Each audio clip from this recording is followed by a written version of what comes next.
L'exercice 7 de révision statistique nous montre trois échantillons statistiques et nous demande de choisir une représentation graphique pour chacun des trois.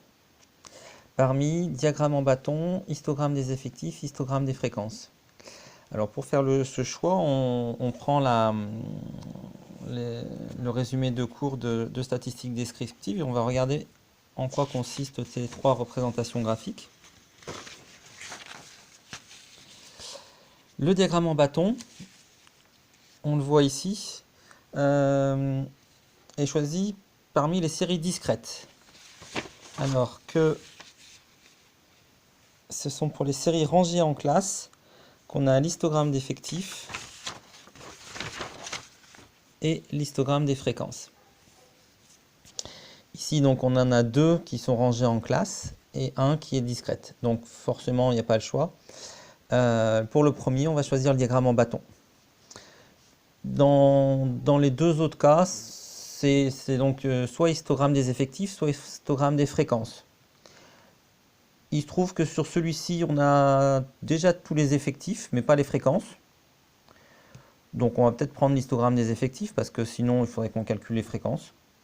Ça serait possible, mais ça fait un peu plus de travail. Ici, on n'a pas forcément tous les effectifs, ni d'ailleurs toutes les fréquences. Donc de toute façon, il faut calculer compléter l'une des lignes. Et comme dit le corrigé du bureau virtuel, il n'y a que 3 calculs à faire pour compléter la ligne des fréquences. Donc on va choisir, en fait, dans l'ordre où c'était écrit là, un petit diagramme en bâton, histogramme des effectifs, histogramme des fréquences ici. Alors ça donne quoi ?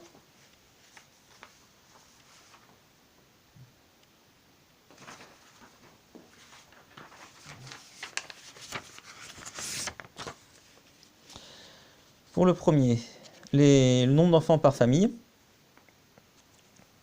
Donc il peut y avoir 0, 1, 2, 3, 4, 5 et ça va jusqu'à 6 enfants dans ce village. Donc on met en hauteur les effectifs par rapport à chacun. Donc ça va de 5 pour les plus faibles à 62. Donc on prend une échelle qui permet de bien visualiser. Et donc on met tout simplement 48 en face de 0, 62 en face de 1, 35 en face de 2, etc.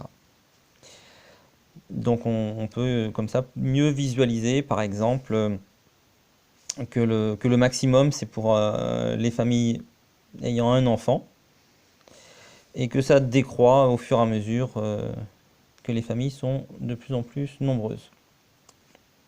Et puis les familles sans enfants sont parmi les secondes. Ensuite, le deuxième,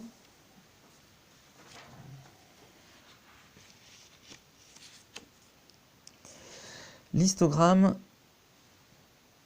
des effectifs pour la taille des enfants d'une école maternelle. Alors, je rappelle que, en fait, on va pas mettre 3, 15, 22, 18 en hauteur, mais ce 3, ce 15, ce 22, etc. représentent la surface de mes rectangles. Donc le premier, il faut trouver 3. Et le 3 est obtenu en divisant donc 3 par 10, la longueur de la classe. Ça fait 0,3. Et du coup, quand on fait le calcul de cette R en multipliant hauteur par largeur, on retombe bien sur 3. Alors, il y a une particularité sur cet exercice de classe, c'est qu'elles n'ont pas toutes la même amplitude. Les deux extrêmes font 10 et les autres font 5. Donc, d'une part, ces deux rectangles sont plus larges, les rectangles extrêmes de chaque côté. Et aussi, on ne divise pas par la même chose sur ces deux-là que sur les autres. Donc tous les autres, on va diviser par 5.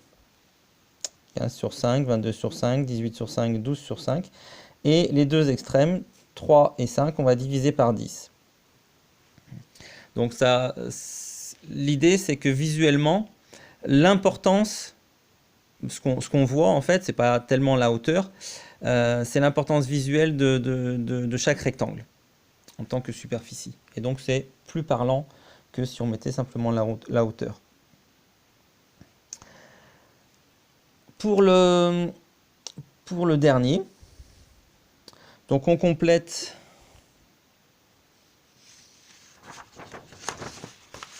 les fréquences qui manquent. Donc on sait que la taille de l'échantillon c'est 400, donc on fait 39 divisé par 400, on trouve 9,75%. 176 divisé par 400, on trouve 44%, qu'on va mettre ici. Puis là, le 23 sur 400, on trouve 5,75. On vérifie par acquis de conscience que la somme de tous ces pourcentages, ça fait bien 100%. Et on peut se lancer dans le calcul. Alors là, c'est pareil. On va diviser les nombres qu'on a trouvés, tous là, par l'amplitude de la classe. Alors là, elles sont toutes 15, donc on divise tout par 15. Donc le 9,75% divise par 15, ça fait 0,65. 44, ça fait 2,93. 5,65, ça fait 0,38, etc.